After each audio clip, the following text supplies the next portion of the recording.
नमस्कार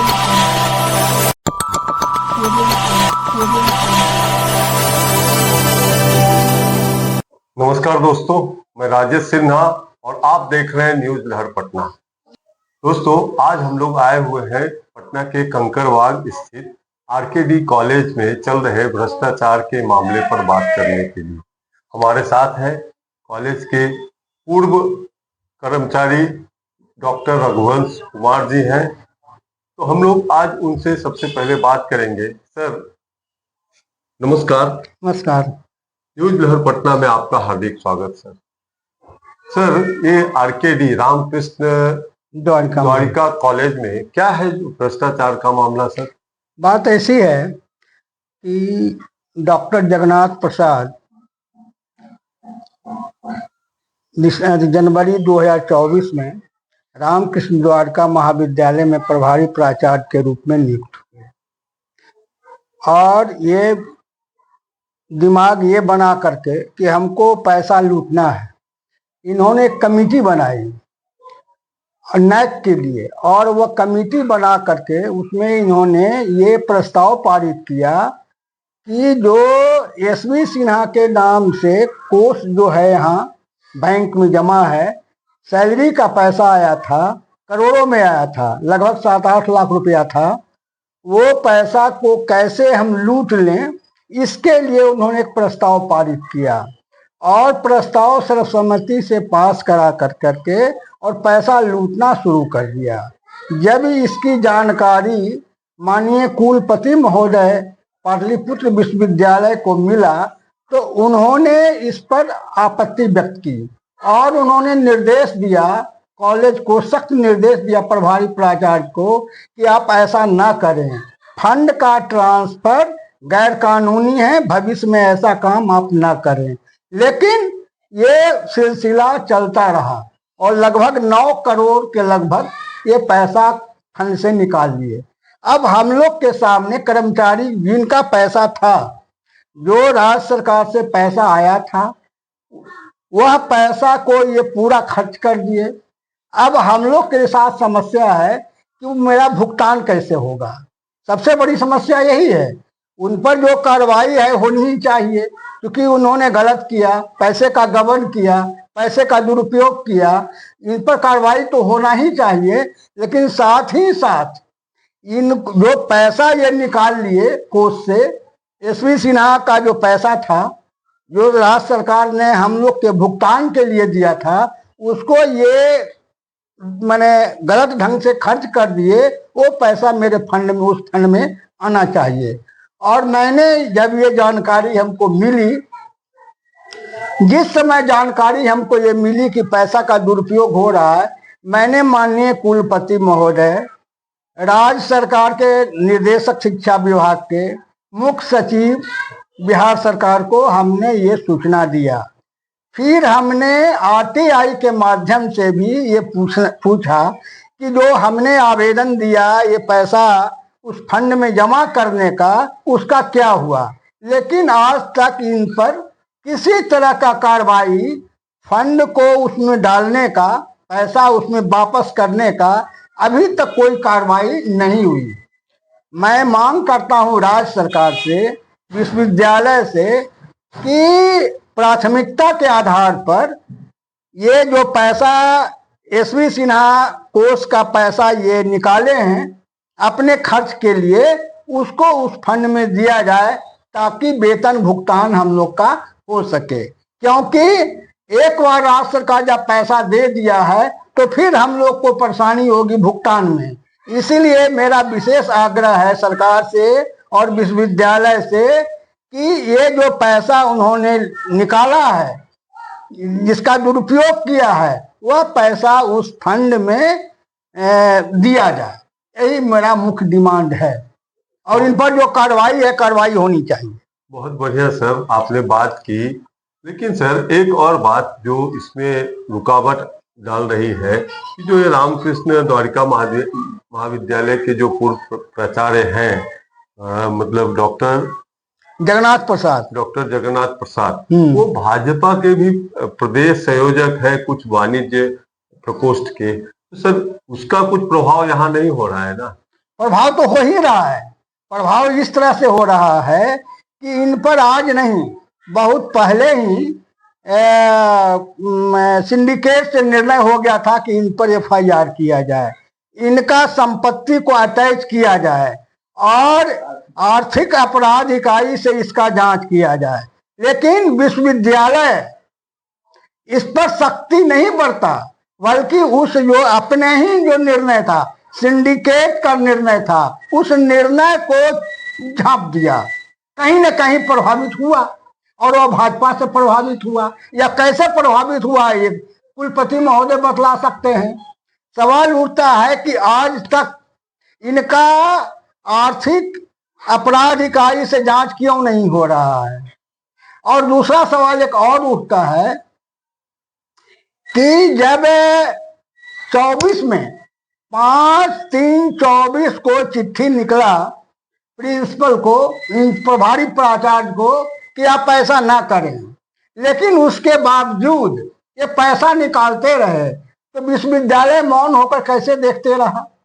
और इतना बड़ा रकम 7-8 लाख माने कम से कम है, 7-8 करोड़ पैसा निकल गया और विश्वविद्यालय चुप्पी बैठे हुए हैं। सिंडिकेट से निर्णय हो जाता है कि इनका संपत्ति अटैच किया जाए, पर कुछ नहीं होता है।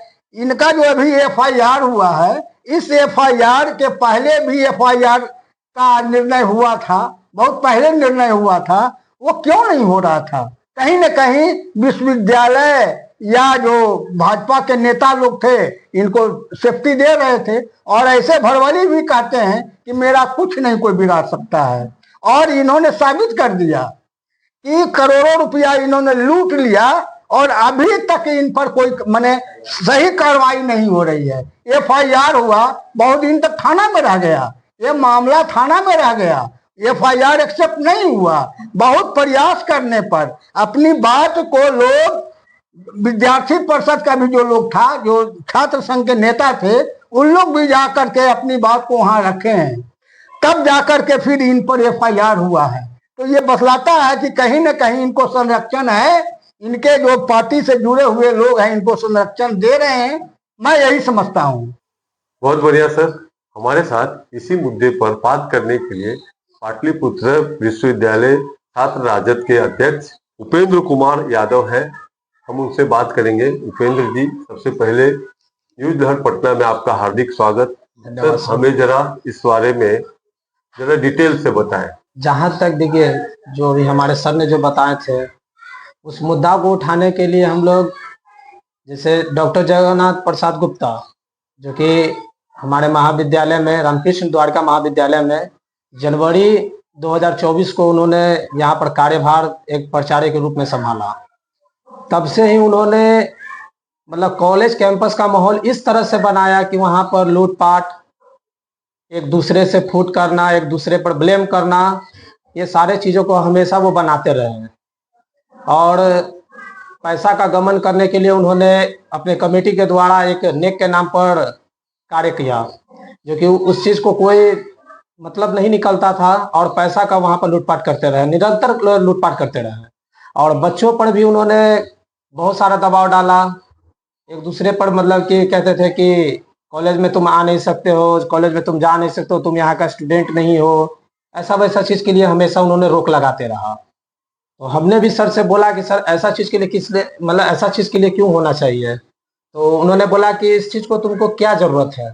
मैंने बोला मैं भी वहाँ का स्टूडेंट हूँ, हमें भी जानने का हक है कि हम क्यों नहीं वहाँ पर जा सकते हैं, बच्चे क्यों नहीं वहाँ पर आ सकते हैं, क्योंकि कैंपस है तो पढ़ेगा ही, आएगा ही। जी उपेंद्र जी, एक लेकिन ठीक है, ये बात आपने बताई कि सर ने ऐसा रोका, लेकिन इस पे आपके जो छात्र राजद है उनके तरफ से क्या क्या कार्रवाई हुई, क्या क्या आंदोलन कुछ हुआ है? देखिए, छात्र राजद हम लोग संघ से निरंतर उन पर हमने संघर्ष करते रहा।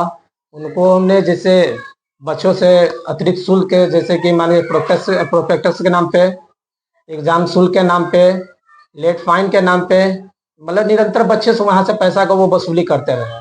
हम छात्र संघ से यहाँ पर उनको इस चीज़ को रोक लगाने के लिए उनको बराबर अप्लीकेशन देते रहे, बात करते रहे, लेकिन उन्होंने इस चीज को नहीं किया और उल्टा ही छात्र संघ के लड़कों पर ही वहां पर एफआईआर करने का दर्ज किया। इसी चीज को रोक लगाते हुए हमने अपने सभी भाई लोग से भी और सभी छात्र छात्राओं से भी हमने इस चीज को आंदोलन करने का बराबर नियंत्रण किया और उन पर एफआईआर करवाने का काम। ठीक है, ये अभी आपने बताया, समझिए अगर 2-4 महीने में कार्रवाई अगर पाटलिपुत्र विश्वविद्यालय की तरफ से नहीं की गई तो आपका छात्र राजद इसके बारे में क्या आंदोलन करेगा? अगर इस तरह का अगर माहौल अगर अभी नहीं बनता है तो हमारे छात्र जितना भी हैं वो मिलकर फिर से पाटलिपुत्र का हम लोग घेराव करेंगे और पूरे सरकार से भी वहां पर मांग करेंगे कि उनको इस पद से मुक्त किया जाए और उन पर एफआईआर हुई है तो उसका कार्रवाई की जाए। बहुत बढ़िया उपेंद्र जी। अब हमारे साथ ही उसी महाविद्यालय के छात्र गोलू कुमार हैं, हम उनसे भी जानेंगे कि उस कॉलेज में छात्रों के साथ क्या क्या गलत हुआ है। तो गोलू कुमार जी, सबसे पहले तो न्यूज लहर पटना में आपका हार्दिक स्वागत। थोड़ा इसके बारे में जानकारी दें कि वहाँ पूर्व प्राचार्य ने छात्रों के साथ क्या क्या गलत किया है। जी नमस्कार, मैं गोलू कुमार, रामकृष्ण द्वारिका महाविद्यालय छात्र। आपको मैं बताना चाहता हूं कि रामकृष्ण द्वारिका महाविद्यालय के पूर्व प्रभारी प्राचार्य डॉक्टर जगन्नाथ प्रसाद गुप्ता जैसे ही अपने पद पे पदार्पित हुए, उसी के कारण महाविद्यालय के छात्राओं से नामांकन के नाम पे, परीक्षा के नाम पे शुल्क लेना शुरू किया, जो कि विश्वविद्यालय ने अपना शुल्क निर्धारण किया है, उसके उपरांत भी शुल्क लेने का काम किया, जो कि एक वित्तीय अनियमितता के श्रेणी में आता है।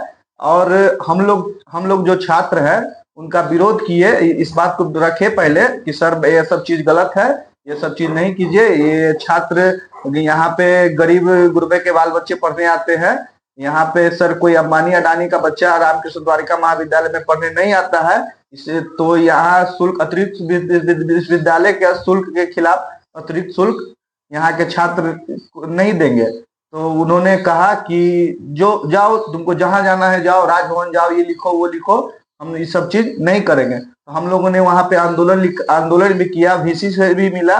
उस समय के वीसी प्रोफेसर आर.के. सिंह थे, उनको पत्र भी लिखा। पत्र के बाद उन्होंने उनपे एक कमेटी का गठन किया, जिसमें कमेटी में ये साफ से लिखा हुआ है कि उसमें जो छात्र का जो पैसा लिया हुआ एक वित्तीय अनियमितता के रूप में आता है और ये एक वित्तीय श्रेणी है, जिसके कारण उन पे कार्रवाई किया जाए। फिर भी वो उनके बाद वो एक नया वीसी आया जो प्रोफेसर नजीर प्रसाद, जो उनपे भी मैंने ये सब चीज कहा कि सर ऐसा बात है, जो छात्र को सर प्रताड़ित किया जा रहा है।